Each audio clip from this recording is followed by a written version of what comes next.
Press the bell icon on the YouTube app and never miss. Hi students, तो एक बार फिर से मैं आप सभी का सेमिनरी क्लासेस पे वेलकम करता हूं। तो आज हम लोग पढ़ने वाले हैं फंक्शन ऑफ पॉलिटिकल पार्टीज। पिछले वीडियो में हम लोगों ने जाना कि पॉलिटिकल पार्टीज किसे कहते हैं, उसके कंपोनेंट क्या है और पार्टीजनशिप जैसे टर्मों का हमने डेफिनेशन समझा। अगर उस वीडियो को आपने नहीं देखा होगा तो आई बटन पे जाके क्लिक करके उसे ज़रूर देख लें। पिछला वीडियो देख लेंगे तो इसे समझने में आपको बहुत आसानी होगी। हमारा जो टॉपिक चल रहा था वो ये था कि हमें पार्टी की ज़रूरत आखिर क्यों होती है। तो किसी भी चीज़ की ज़रूरत क्यों होती है, घर पे अगर आपको ख़रीदना है तो समझाने के लिए आपको बताना पड़ता है कि वो क्या है, वो चीज़ आखिर क्या है। तो वो हमने पहले वाले वीडियो में कर लिया कि पॉलिटिकल पार्टीज क्या है। दूसरी बात, उसका काम क्या है, what is the work of that particular thing. वो पॉलिटिकल पार्टीज जो है, राजनीतिक दल, उसका काम क्या है। तो इस वीडियो में हम लोग उसका काम, उसका फंक्शन समझेंगे। ध्यान से समझिएगा, आपको एक एक लाइन समझ में आ जाएगा। टोटल 7 फंक्शन हमें पढ़ना है। आपको याद कैसे करना मैं याद करवा दूंगा आपको लाइन बाय लाइन। सिर्फ पहला फंक्शन आपको समझना, याद रखना, बाकी कोई भी याद नहीं रखना। उसी के हेल्प से आपको सारा मैं याद करवा दूंगा। That is my responsibility.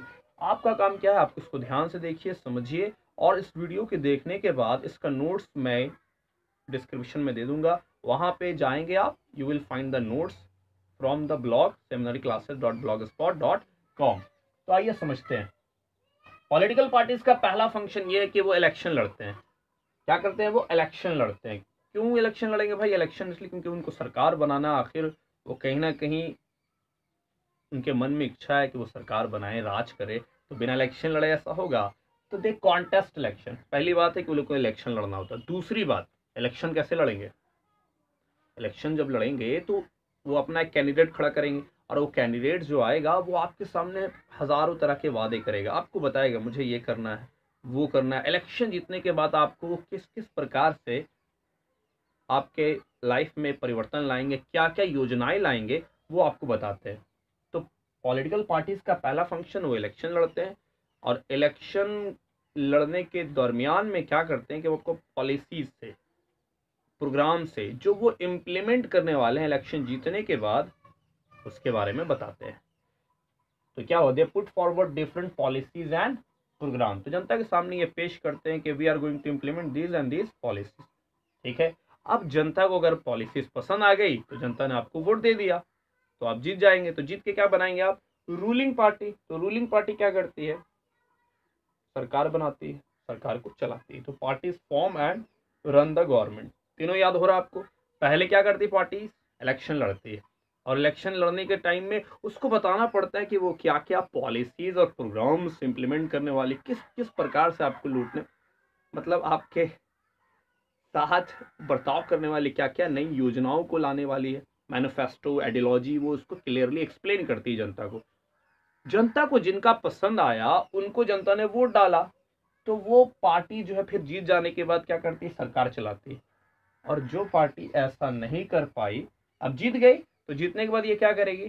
सरकार बनाएगी। अब सरकार बनाने के बाद क्या मामला चलेगा? सरकार चलाने के लिए आपको नए नए कानून बनाना पड़ता है, पुराने कानून को कुछ अमेंड करना होता है। तो ये पार्टी क्या करेगी? लॉस बनाएगी। पहली बात समझ गया, इलेक्शन लड़ेंगे। दूसरी बात क्या है कि इलेक्शन लड़ने के दरमियान में वो अपनी योजनाओं वगैरह के बारे में बताएंगे जो वो जीतने के बाद लागू करने वाले हैं। तीसरा, वो सरकार बनाएंगे क्योंकि जीत चुके हैं। और चौथी बात यह है कि जो वादा वगैरह उन्होंने किया उनमें से कुछ को पूरा करने के लिए कुछ लॉ वगैरह, कानून वगैरह बनाएंगे। अब जिनको जनता ने पसंद नहीं किया, जिनको जनता ने पसंद नहीं किया, वो हार गए। तो वो हारने के बाद क्या करेंगे? अपोजिशन का रोल प्ले करेंगे। They will play the role of opposition. यहाँ तक समझ में आपको आ रहा है? पहला क्या है? दे विल इलेक्शन लड़ेंगे, अपनी सारी उपलब्धियां, अपनी सारी योजनाओं के बारे में बताएंगे जो वो आगे इम्प्लीमेंट करने वाले हैं। जनता ने उनको पसंद कर लिया, उनको वोट दे दिया, तो वो सरकार बनाएंगे। अगर जनता ने उनको पसंद नहीं किया तो वो अपोजिशन का रोल प्ले करेंगे। अब जिन्होंने सरकार बना लिया वो क्या करेंगे? लॉ वगैरह, कानून वगैरह को पास करेंगे, मेक लॉ करेंगे। इतनी बात समझ में आपको आई? अब जो जीत गया वो अगली बार जीतना चाहेगा, जो हार गया वो अगली बार हारना नहीं चाहेगा, वो चाहे कि अगली बार मैं ही जीतूं। तो चाहे हारने वाले हो या जीतने वाले हो, अगली बार वो जीतना चाहेंगे। तो उसके लिए चाहिए क्या? उसकी कुंजी किसके पास है? उसकी कुंजी जनता के पास। तो जनता का जो मन है, जनमत जिसको बोलते हैं, पब्लिक ओपिनियन, तो जनता के ओपिनियन को शेप करने का प्रयास करेंगे। तो they will try to shape the public opinions, यानी जो जनता है जो उनको वोट देगी। क्या आप में से कोई या हम में से कोई सीएम या पीएम के साथ बैठ के नाश्ता करते हैं? हम लोग जानते हैं वो कैसे हैं या कैसे नहीं है? नहीं जानते। तो ये पब्लिक ओपिनियन, हमारी जो शेप होती है, हमारी जो ओपिनियन, हमारी जो राय होती है उनके बारे में, वो कहीं ना कहीं मीडिया, कोई आंदोलन, मूवमेंट से होती है। तो उसके द्वारा वो पब्लिक ओपिनियन शेप करेंगे। दोनों पार्टी, जो जीत गई वो भी, जो हार गई वो भी। जीतने वाली चाहेगी कि मैं लोगों के दिल में यह बैठाऊं कि हमने ये किया, तो अगली बार आप हमको फिर से वोट दीजिए। और हारने वाली प्रयास करेगी कि उन्होंने कुछ नहीं किया, हम ऐसा कुछ करेंगे आपके लिए। तो वो जनता का माइंड जो है शेप करेगी। अंतिम जो पार्टी लोग होती है, जो स्पेशली सरकार बना चुकी होती है, वो तमाम तरह की गवर्नमेंट मशीनरीज और जो वेलफेयर प्रोग्राम सरकार ने लॉन्च किया है, वेलफेयर प्रोग्राम मतलब कोई योजना है, कोई भी सरकार ने योजना लॉन्च किया है, चाहे हेल्थ से संबंधित हो या फिर और सब चीज़ों से संबंधित हो, तो जनरली जनता जो है डीएम ऑफिस या फिर कोई इस तरह के ऑफिस वगैरह जाने से थोड़ा डरती है, एग्जीक्यूटिव ऑफिस से। उससे बेटर वो पार्टी ऑफिस से जाके वो सारा इन्फॉर्मेशन वगैरह को कलेक्ट कर लेती। तो ये क्या करते हैं, जनता को गवर्नमेंट स्कीम के बारे में नॉलेज देते हैं, एजुकेशन देते हैं, अवेयर करते हैं, साथ साथ में उसका कैसे इस्तेमाल करना है, कैसे फ़ायदा उठाना, वो बताते हैं। तो कुल मिलाकर कितना फंक्शन हुआ जी पॉलिटिकल पार्टीज का? 7। देखिए आपको कैसे याद होगी। पहला, they will fight the election, contest the election. ठीक, इलेक्शन लड़ लिया, तो इलेक्शन लड़ने के टाइम में बताना पड़ता है आप क्या क्या करने वाले हैं। तो आप उसको पॉलिसीज बताएंगे, प्रोग्राम बताएंगे, हाँ हम ये करेंगे, हम वो करेंगे। कई बार तो नेता लोग इतना ज़्यादा वादा कर देता है कि उसको खुद ही मालूम कि क्या क्या वादा कर दिया, बाद में देखना पड़ता है अपना पुराना रिकॉर्डिंग। अच्छा, हम ये भी वादा कर दिया था, अच्छा लगता, ध्यान में नहीं था। तो वो पहले पॉलिसीज, इलेक्शन लड़ेंगे, दूसरा पॉलिसीज प्रोग्राम्स बनाएंगे। जनता को उनकी बात पसंद आई तो जनता ने उनको वोट दिया, तो वो क्या बनाएंगे, सरकार। और सरकार बनाने के बाद फिर क्या करेंगे, कुछ ना कुछ नया लॉ लाएंगे। They will make the laws. 4 बात समझ गए। जो हार गए, जिनको जनता ने रिजेक्ट कर दिया, उनको पसंद नहीं किया, तो वो लोग क्या करेंगे, अपोजिशन का रोल प्ले करेंगे। यहाँ तक समझ गए। छठी नंबर पे क्या आती है कि अच्छा, जो जीत गए जो हार गए, दोनों का दोनों क्या चाहेंगे कि जनता की राय हमारे पक्ष में बने, तो they will try to shape public opinions. और 7वें नंबर पे जो भी पार्टी का ऑफिस होगा, वहां से वो जनता को कनेक्ट करने का कोशिश करेंगे, आपस में जोड़ने की कोशिश करेंगे। गवर्नमेंट ने कोई नई स्कीम लॉन्च की है, कोई वेलफेयर योजना लागू की, उसके बारे में उनको इंफॉर्मेशन देंगे। तो ये तो 7 फंक्शन हो गया। उम्मीद है कि आपको याद हो गया होगा। अब इसके थोड़े डिटेल में हम लोग चले जाते हैं, ताकि क्वेश्चन जो आता है अंदर से भी, वो भी आपसे बन जाए। तो इलेक्शन लड़ेंगे तो पार्टी तो इलेक्शन लड़ती नहीं है, इसके लिए वो लोग कैंडिडेट को खड़े करते हैं, यानी उम्मीदवार को खड़ा करते हैं। ठीक है, किसको खड़ा करते हैं, उम्मीदवार को। अगर जीत गया तो ये उम्मीदवार जो है सरकार बनाता है, सरकार में आ जाएगा ये। अगर हार जाता है उम्मीदवार, अगर जाएगा हार, तो हो जाएगा उसकी उम्मीदों पे वार। तो कैंडिडेट क्या करता है कि यूएस वगैरह की अगर बात की जाए, तो यूएस में इसे मेंबर्स और फॉलोअर्स लोग मिलकर चुनते हैं जी। यूएस में इसको मेंबर्स और फॉलोअर्स चुनते हैं। भारत की बात की जाए, इंडिया की, तो इंडिया में कैंडिडेट्स को कौन चुनता है, इंडिया में कैंडिडेट्स को चुनते हैं टॉप पार्टी लीडर्स। तो जो टॉप लीडर्स होते हैं वो चुनते हैं कि किसे उम्मीदवार बनाया जाए, ताकि वो हमारे पार्टी की उम्मीदों पे वार ना करे। यूएस वगैरह मेंबर्स और फॉलोअर्स लोग करते हैं। फिर हमारे यहाँ जो डिफरेंट पॉलिसीज और प्रोग्राम्स लाया जाता है, हर पार्टी का अलग अलग होता है। इसका फायदा ये होता है कि जनता को क्लियर समझ में आया कि अच्छा, ये इनका ये कहना है, इनका ये कहना है, इनका ये कहना है, तो आपको इनमें से कौन सा पसंद है, आप उनमें से किसी एक को चुन लेते हैं।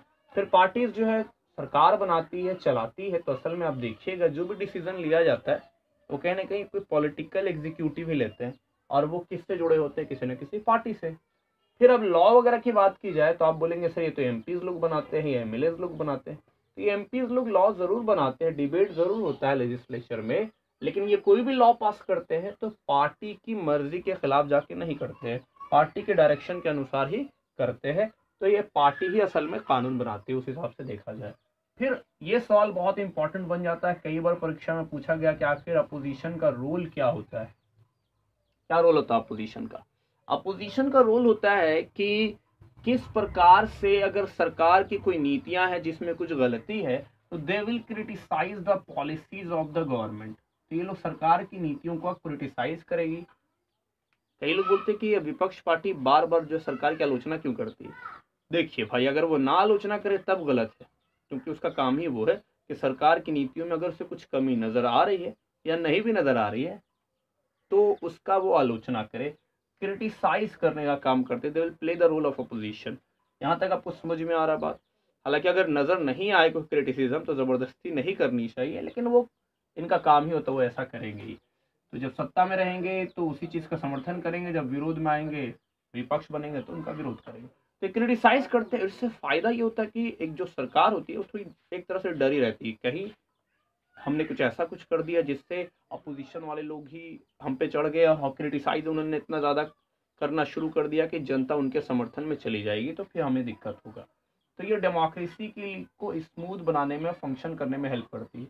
पब्लिक ओपिनियन वगैरह को लोग शेप कैसे करते हैं, कई मूवमेंट्स, कई आंदोलन वगैरह के द्वारा करते हैं, क्योंकि हर पार्टी का स्टेट वगैरह में बहुत सारा ब्रांचेज होता है, तो वहाँ पे वो हर जगह एक पूरे आंदोलन को खड़ा वगैरह करते हैं, जनता का सपोर्ट लेते हैं, मीडिया वगैरह का, मीडिया के द्वारा अपना इन्फॉर्मेशन वगैरह स्प्रेड करते हैं। और यहाँ पे कि कोई भी योजना वगैरह सरकार लॉन्च करती है तो उसके बारे में लोग इन्फॉर्मेशन वगैरह प्रोवाइड करते हैं। आई होप कि बहुत आसानी से आपको क्लियर हो गया होगा। इसको एक बार, दो बार, तीन बार, जितनी बार आप देख सकते हैं देखिए, लेकिन उम्मीद है कि एक ही बार में क्लियर हो जाएगा। तो अगले वीडियो में हम लोग बात करेंगे कि पॉलिटिकल पार्टीज का जो फंक्शन है, ये तो आपको समझ में आ गया। इससे समझ में आ रहा है हाई काम की चीज़ है पॉलिटिकल पार्टीज भी, भले ही आपको पसंद ना हो, लेकिन इसकी काफ़ी ऐसी चीज़ें हैं जिसकी वजह से कुछ काम हो जाता है। तो अगले वीडियो में हम लोग बात करेंगे कि पॉलिटिकल पार्टीज की नेसेसिटी क्या है, ज़रूरत हमें क्या है। Thank you, have a nice day.